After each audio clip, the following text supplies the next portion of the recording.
खासदार डॉक्टर अमोल कोल्हे यांची काका का ही कविता डॉक्टर अमोल कोल्हे यांच्या धारदार वाणीतून गुरुवारी सादर केली। या कवितेत राजकारणातील शरद पवार यांच्या अस्तित्वाचं महत्त्व सांगत काकाच का या प्रश्नाचं उत्तर दिलं। बातमीपत्राच्या स्पेशल स्टोरीमध्ये पाहणार आहोत अमोल कोल्हे यांची तुफान कविता काका का। पण त्याआधी हेडलाईन। तब्बल 5 वर्षानंतर खेडमध्ये खुली लिलाव पद्धत, खेड कृषी उत्पन्न बाजार समितीच्या संचालक मंडळाच्या प्रयत्नांना यश। आमदार दिलीप मोहिते यांच्या उपस्थितीत पहिला लिलाव। पद्मश्री नामदेव ढसाळ यांचे स्मारक उभारणार, राज्य उत्पादन शुल्क मंत्री शंभूराज देसाई यांचं आश्वासन। कनेरसर येथे साहित्य संमेलनात घोषणा। नोकरीच्या आमिषाने महिलेला 10 लाखांचा गंडा, बड्या कंपनीत बनावट ऑफर लेटर बनवून केली फसवणूक। महिलेसह दोघांवर म्हाळुंगे एमआयडीसी पोलीस ठाण्यात गुन्हा। नमस्कार, आपण पाहतात खेड टाइम्स। आजच्या बातमीपत्रात आपलं स्वागत। बातमीपत्राच्या सुरुवातीला शेतकऱ्यांसाठी महत्त्वाची बातमी। खेड कृषी उत्पन्न बाजार समितीच्या राजगुरू येथील मुख्य बाजारात आता संध्याकाळच्या वेळी तरकारी आणि भाजीपाला मालासाठी बाजार भरणार आहे। या बाजारात खुल्या लिलाव पद्धतीनं शेतीमालाची खरेदी विक्री होणार आहे। गुरुवारी या बाजाराचे उद्घाटन आमदार दिलीप मोहिते आणि खेड कृषी उत्पन्न बाजार समितीचे सभापती कैलास लिंबोरे आणि उपसभापती विठ्ठल वनगरे संचालक मंडळ यांच्या उपस्थितीत झाले। यावेळी बाजार समितीचे संचालक, सचिव, कर्मचारी, व्यापारी, आडते, शेतकरी वर्ग मोठ्या संख्येने उपस्थित होते।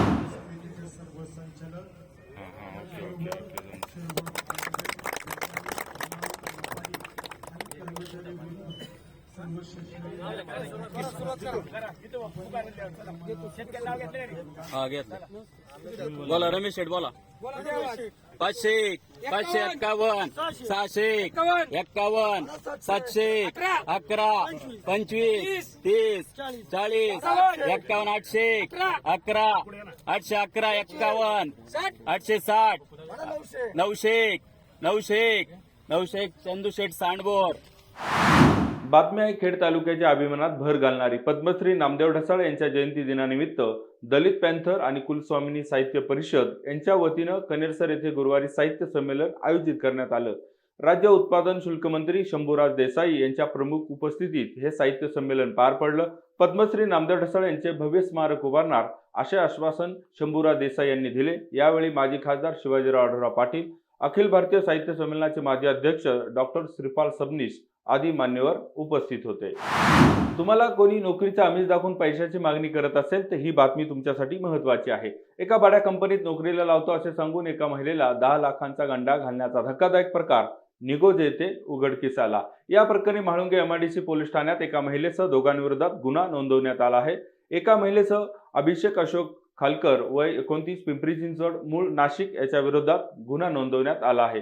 पोलिसांनी दिलेल्या माहितीनुसार आरोपी अभिषेक खालकर याने फिर्यादी महिलेला तसेच त्यांच्या नातलगांना बड्या कंपनीत नोकरीला लावतो असे आमिष दाखवून त्यांच्याकडून टप्प्याटप्प्याने 10,41,500 रुपये घेतले। कंपनीचे बनावट ऑफर लेटर पाठवून महिलेची फसवणूक केली। हा प्रकार उघड झाल्यानंतर पैशाची मागणी केली असता आरोपींनी फिर्यादी महिलेला शिवीगाळ करून धमकी दिली। त्यानंतर महिलेने म्हाळुंगे एमआयडीसी पोलीस ठाण्यात धाव घेतली। समाजातील वाढत्या फसवणुकीच्या घटना पाहता नागरिकांनी सतर्क राहावे असे आवाहन आम्ही करतो। धर्मनाथ महाराजांच्या उत्सवानिमित्त मांजरेवाडी येथे आयोजित कबड्डी स्पर्धेत वेताळेश्वर क्रीडा मंडळ हा संघ विजेतेपदाचा मानकरी ठरला। कबड्डी स्पर्धेत उद्घाटन समर्थ फाउंडेशनचे अध्यक्ष विजयसिंह शिंदे, युवा नेते सुधीर मुंगसे यांच्या हस्ते करण्यात आलं। या स्पर्धेत पुणे जिल्ह्यातील निमंत्रित 16 संघांचा सहभाग होता। युवा बानेर संघ द्वितीय, चाकणचा आकाश कोंडे संघाने तृतीय क्रमांक पटकावला। भैरवनाथ संघ भोसरी यांनी चतुर्थ क्रमांकाचा मानकरी ठरला। भामा नदीच्या काठावर बेकायदा गावठी दारूच्या हद्दबत्तीवर चाकण पोलिसांनी छापा टाकला। काळूस गावच्या हद्दीत बुधवारी दुपारी 2च्या सुमारास पोलिसांनी ही कारवाई केली।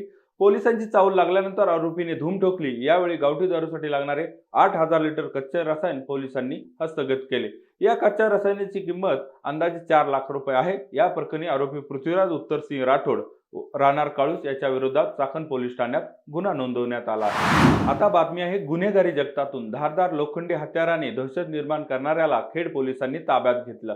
वाघेवस्ती येथे एका दुकानासमोर आरोपी अक्षय उर्फ गोट्या तुकाराम जाधव राहणार वाघेवस्ती राजगुरुनगर हा मोठा लोखंडी सुरा हातात घेऊन दहशत निर्माण करत होता। याबाबत माहिती समजताच खेड पोलिसांनी घटनास्थळी धाव घेतली।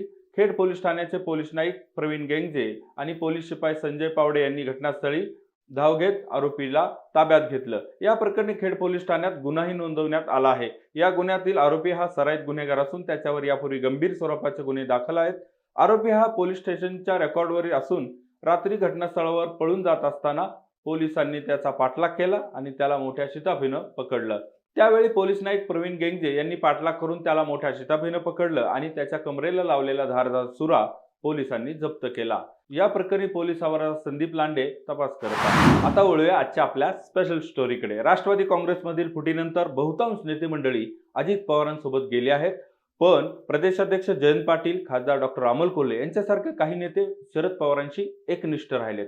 खासदार डॉक्टर अमोल कोल्हे यांनी 2019च्या निवडणुकीपूर्वी राष्ट्रवादी काँग्रेसमध्ये प्रवेश करत निवडणुकीच्या प्रचार यंत्रणेत महत्त्वाची भूमिका बजावली होती। याच प्रकारची भूमिका ते सध्या शरद पवारांच्या राष्ट्रवादी काँग्रेस शरदचंद्र पवार या पक्षात बजावताना दिसतात। अजित पवार यांनी बंडानंतर आपले काका म्हणजे शरद पवारांना वारंवार घरी बसण्याचा सल्ला दिला। आपलं वय झाले तर आपण थांबायला काय हरकत आहे, तरुण पिढीला संधी द्यायला हवी, अशा प्रकारचे वक्तव्य करत अजित पवार यांनी शरद पवारांना अनेकदा निशाण्यावर धरलं। पण आता अजित पवारांच्या या टीका टिप्पणीवर खासदार डॉक्टर अमोल कोल्हे यांनी आपल्या कवितेच्या माध्यमातून चांगलंच उत्तर दिलं। मुंबईत झालेल्या एका कार्यक्रमाच्या वेळी काकाच का या कविता सादर करत डॉक्टर कोल्हे यांनी शरद पवार यांच्या राजकीय कारकिर्दीची आठवण करून दिली। अजित पवारांना कोपरखळ्या मारत काकाच का हवे याचं उत्तर दिलं। ही कविता सध्या सोशल मीडियावर तुफान व्हायरल होते। कोणीतरी म्हणालं काका का, कोणीतरी म्हणालं काका का, जनता म्हणाली अजूनही काकाच का। कोणीतरी म्हणालं काका का, जनता म्हणाली अजूनही काकाच का।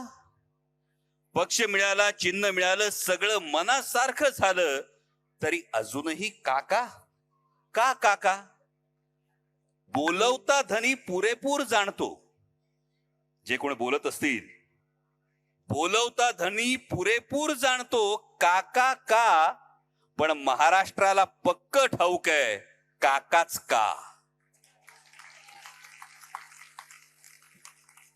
कारण काका फक्त माणूस नसतो, कारण काका फक्त माणूस नसतो, काका फक्त नेता नसतो। 50 वर्ष महाराष्ट्राच्या मातीतून, 50 वर्ष महाराष्ट्राच्या माणसातून वाहणारा काका एक विचार असतो। सर्वसामान्य शेतकरी, युवक, महिला प्रत्येकाला, सर्वसामान्य शेतकरी, युवक, महिला प्रत्येकाला मुजोर व्यवस्थेला का हा प्रश्न विचारण्याची तो ताकद देतो। काटेवाडीच्या का पासून कारगिलच्या का पर्यंत, काटेवाडीच्या का पासून ते कारगिलच्या का पर्यंत, काळ्या मातीच्या का पासून ते कणखर कातळापर्यंत महाराष्ट्राची दिल्लीतली ओळख काका काकाच असतो।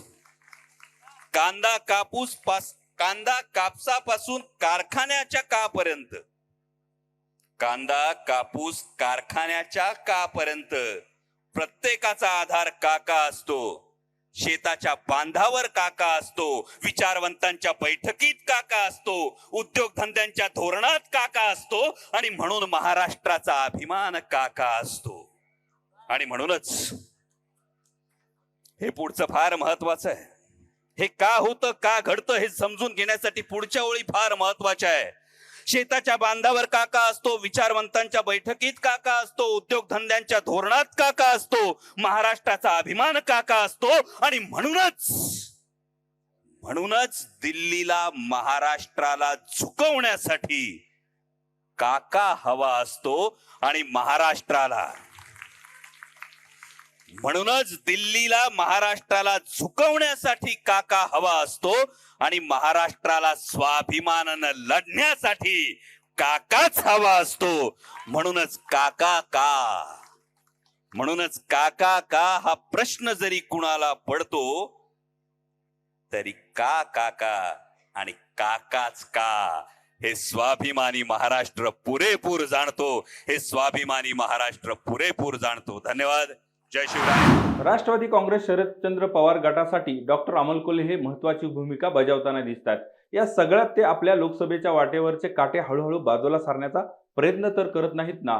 सोशल मीडियावर किती व्हायरल झाले तरी निवडणुकीच्या आखाड्यात त्यांची ही लोकप्रियता तारक ठरेल का हे येणाऱ्या काळात सांगू शकेल. आता वेळ झाली इथंच थांबण्याची. पुन्हा भेटू पुढच्या बातमीपत्रात. धन्यवाद.